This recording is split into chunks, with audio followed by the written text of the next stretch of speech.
చిన్నమ్మ గారు, మీకు జలుబు ఇంకా ఎక్కువ అన్నట్టుంది. కొంచెం వేడి నీళ్లు తాగుతూ ఉండండి, త్వరగా తగ్గిపోతుందంట. నేను విన్నాను. సరే అక్క.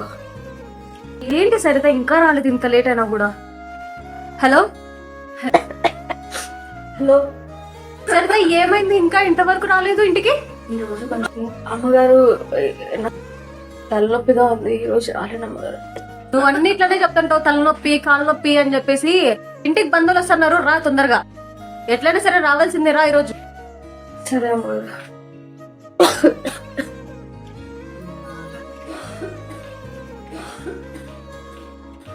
ఏందబ్బా సరిత ఇంతగా దొక్కుతుంది? ఇప్పుడే చిన్నకు మంచిగా అయింది, మళ్ళీ అంటించుకుంటదేమో. చిన్ను, అమ్మా బయటికి రా.